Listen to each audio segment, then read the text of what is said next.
What trivial skill you possess that younger generations don't use anymore? Story 1. My penmanship is trash, but my ability to read cursive handwriting appears to be a superpower to my younger coworkers. Reply 1. I recently did a lot of genealogy research for my family, and I loved deciphering these beautiful, if somewhat unintelligible documents from 100 plus years ago. I have horrendous penmanship, and it makes me very jealous, but it's like playing detective, which is awesome. Reply 2. Part of my work duties involved scanning, digitizing, and archiving homicide files from 1919 to 1994, and the handwriting is exquisite. It's artwork, and I'm over here scratching out scrawl like I've never met a pen before. Reply 3. Hey, did you know you can volunteer to help transcribe historic documents?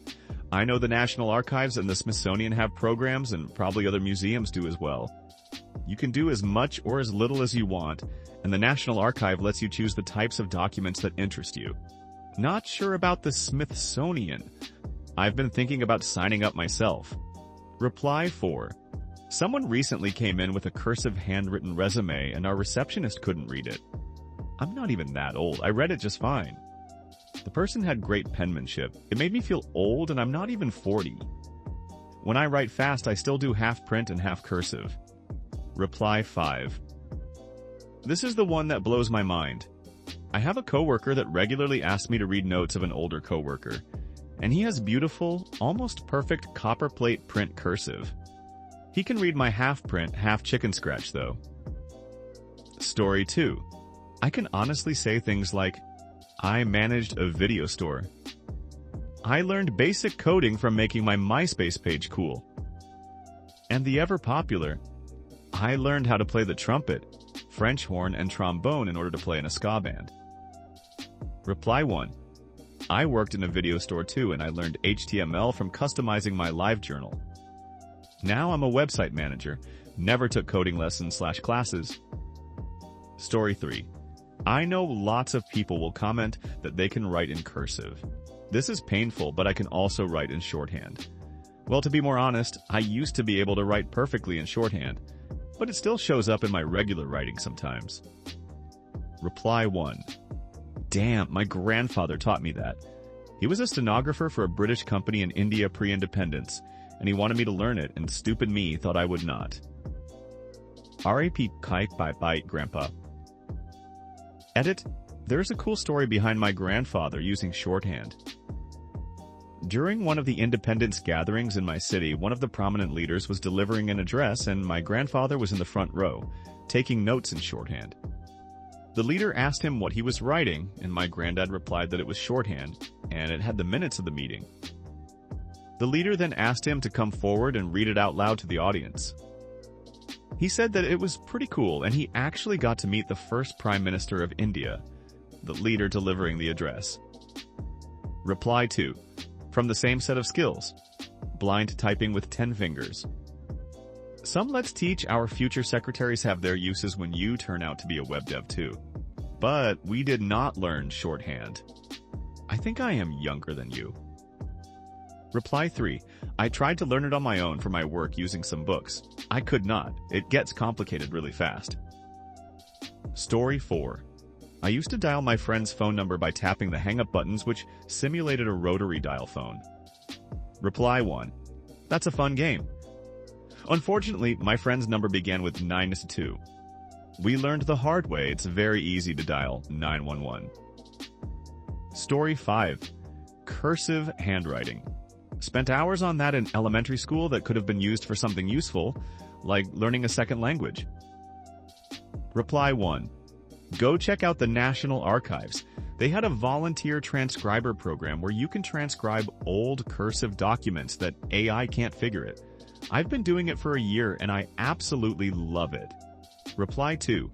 TIO that in our upcoming war against AI, my cursive skills will help achieve victory. You should probably stop free transcribing as soon as possible. Story 6. I know how to program a VCR. A VCR is the machine we put tapes into to watch movies or record TV. It's what we used to watch movies and TV shows we recorded on before DVDs. DVDs are what we used to watch movies on before Blu-ray. Blu-ray is what we used to watch movies on before streaming. Laserdiscs were in there somewhere too. I'm old. Story 7. Counting change correctly. That's $3.64 out of 20. 36 cents makes 4. Grab 1 5, grab 5 10, and grab 10 10 makes 20. Reply 1. I had to pay $3.64 and I had some spare change and different sized bills. I'd give the cashier a $5 bill and 64 cents to make their lives easier. If I tried that now, many cashiers' brains would blue screen. Story 8. I can drive a standard transmission car, read a map or maps go a whole day without touching my phone, write in cursive, and fix almost anything that breaks in my house without paying a professional. Story 9. Apparently understand a computer's folder system. I've met so many younger people who use technology 24/7, but don't understand folder/computer file hierarchy at all, and it boggles my mind. Some even don't understand the difference between the cloud and files they have on their computer. Story 10. I can speed dial a rotary phone. I can look one-handed type on a BlackBerry phone. Can't do it on my iPhone with clicks due to the poor balance. I still know Palm Pilot shorthand. Story 11. Abacus and sewing. I'm not that old, I just hang out with my grandpa a lot. A Gen Z colleague once said, I like how they used patching as a closed term as well, and it gave me whiplash. Edit, I thought Gen Alpha started from 2005, laugh out loud. Story 12. I had a friend who was born in 2001, asked me if I had GPS and WhatsApp on my first phone, so I said no, not until my third or fourth phone. She asked what we did without them, so I would say the ability to use text messages and the ability to get lost. Edit, bear in mind I was born in 97. How quickly did technology change? Reply 1. I got my first phone before your friend was born. It had an interchangeable faceplate and you had to get a special battery for the vibrate function. I still have my 2001 mobile number. We texted using the number pad, if at all, and printed our instructions/maps on paper off the internet. The real fight was between MapQuest and Google Maps users. Story 13. Using a payphone to get picked up from the mall without putting money in the payphone. Dialing a rotary phone using DOS. Adjusting an antenna on a TV/radio for best reception. Using setting the clock on a VCR. Cleaning a mouse. Cleaning a CD. Burning a CD. Story 14. My phone was being repaired yesterday. I used the good old reading shampoo bottle ingredients trick when having a poo. What popular clothing brand did we wear back in the day that's now gone? Story 1.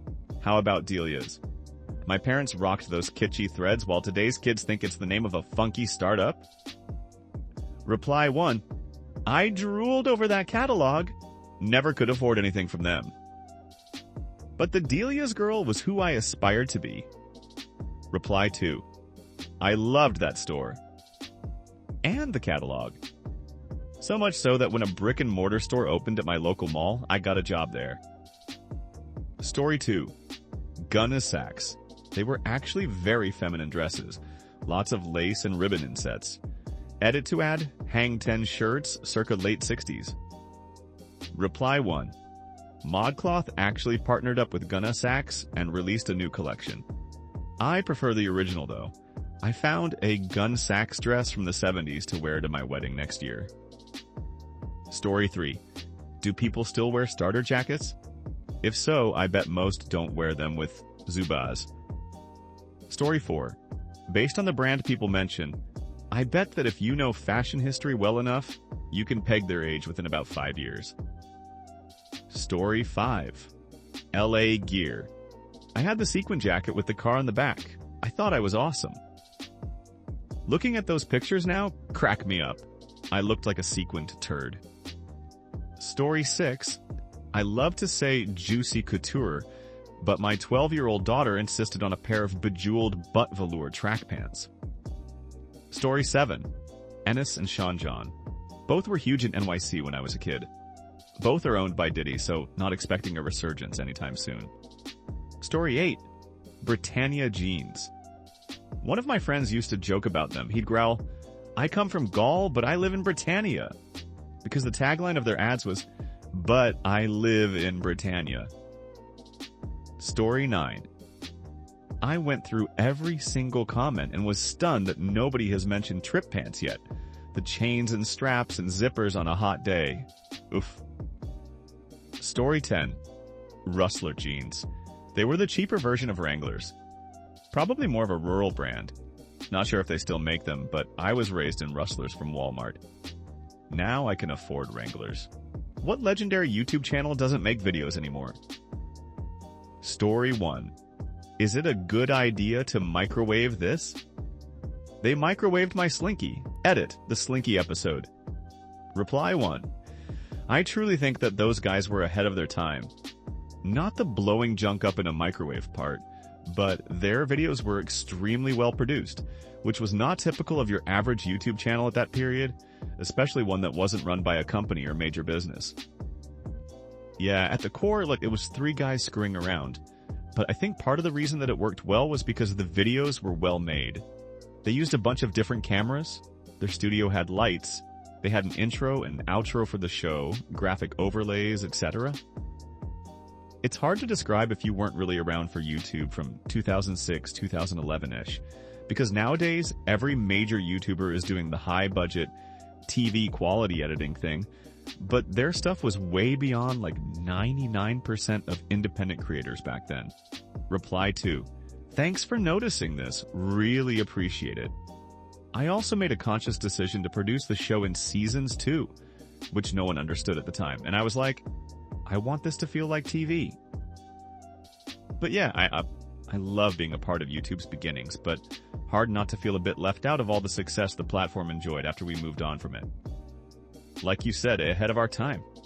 But I'm still active. Editing a new episode of Movie Night this week, in fact. Reply 3. Yo, John.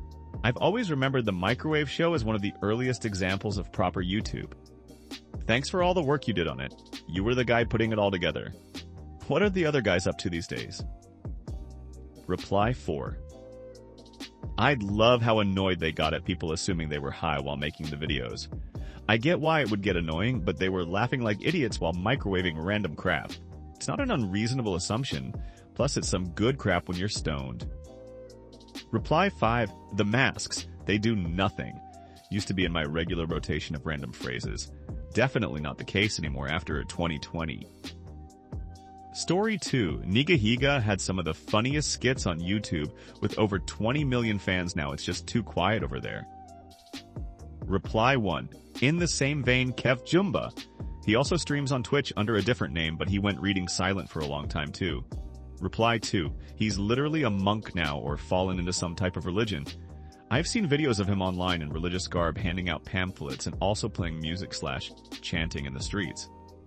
He apparently got in a car accident and had a religious reawakening of some sorts after surviving. Reply 3. I worked at Starbucks in my teens/early 20s in Las Vegas, and he was a regular at my store, and only ever saw him twice myself though. Last time I saw him was about 2019 in November or so. He was super polite and quiet. Would order his drink and sit, sometimes with his friend. It was kind of strange because of the high energy his videos always had, but I just assumed he was more reserved off camera. I didn't know about the accident or religious stuff. That's really unfortunate. Hope he ends up doing alright. Also, just a fun little side note, Sniper Wolf and Tana Mongo would come through our drive-thru a lot as well. And they were the absolute worst customers, incredibly rude. Especially Sniper Wolf. Reply 4. The second Sean left, we all knew the end was near. And the pandemic ended it for good. I miss his skits so much. Story 3. Physicist girl. She's been bedridden and sick for a long while now. Hope she manages a healthy recovery. Edit. Last video I saw was the one where she was able to stand and take a couple steps. I'm glad she's doing better than what she was. Story 4. I miss Key of Awesome. I know there are other parody music video channels, but Mark and team really had something good. Reply 1. Yeah, that one hits hard to this day. It was so high quality and consistent for years it had become a bit of a staple, expecting a video from every new hit. Like Weird Al, but on YouTube. Story 5. Bad lip reading. Their videos from the 2012 election are some of my favorites. They're probably best known for their yearly NFL videos, which are also great. Nothing from them in 10 months now. Reply 1. Bedtime thoughts from 1 month ago. 2025 from 5 months ago. Story 6. Funhouse TEM RIP. DUI Mario Kart was my favorite, and watching them play Mario Party. They were my first walkthrough until dawn too. Reply 1. Mothers Be Aware is the quintessential viewing in my opinion. Such a great amount of fun. So many great people were in that office. Story 7. Kaylee. Elise nuked her whole channel because the content, true crime, missing persons, etc., was starting to impact her mental health and personal life. Damn shame. She's one of the few people who treated the victims as actual people and with respect. Story 8. Apator because he's dead. He used to video himself in icy environments while drinking vodka. He died from falling through frozen lake ice while making a video in November 2021. Reply 1. The crazy thing is, his wife said his drinking and swimming were extremely rare. It's possible that he filmed all the times he did it. Story 9. Lindsay Ellis. I got hooked on her channel after she did 3 hilarious dissertation videos on the Phantom of the Opera. I guess she only posts stuff to Patreon now, but I don't follow it. Story 10. Frankie on PC in 1080p. He rarely uploads now, but there was a low span where he just stopped completely. Story 11. Rocket Jump. Known for great short-form videos with cameos from some big stars, they tried to move into traditional media and had a minor success on Hulu. However, their biggest hit was the YouTube series Video Game High School. It's a shame they didn't stick with short-form video as their content was highly entertaining. Story 12. Super Best Friends Play. Still makes me sad. Wooly and Pat still do their thing a bit, but it's not the same. Reply 1. Agreed. But all 4 of the guys still make content. Liam just does the least, he basically just streams. But Matt has the most successful YT channel of all of the guys, don't forget about him. But yeah, it's not the same. I definitely miss the 4 or even 3 of them making videos together. I still rewatch the old playthroughs regularly. Story 13. Doesn't really count because she should be able to re-upload soonish, but Lee Ziki. She's a Chinese YouTuber with 23 million subscribers and makes some of the most amazing videos that take a year plus to make because she'll plant and grow ingredients, showing the life of it before harvesting, and then making a big meal with everything. It's all handmade with traditional tools. She doesn't really speak, just good quality production, very relaxing. She had some sort of contract issue in terms of being unable to own her videos or something, and disappeared for a long time. She finally announced she was returning in November and uploaded a few videos, but nothing since that time. Hopefully she will make more videos soon because they're so interesting to watch. Story 14. Balloon Shop. Edit. Since this was so well received, here's a link to one of their videos for those who haven't seen these early YouTube legends. Thanks for watching until the end. If you have a similar story to these that you want to share with us, please leave it in the comments below. If you enjoyed this video, please leave us a like and subscribe. For more videos like this one right now, please stop by our channel. Thanks again, and see you next time.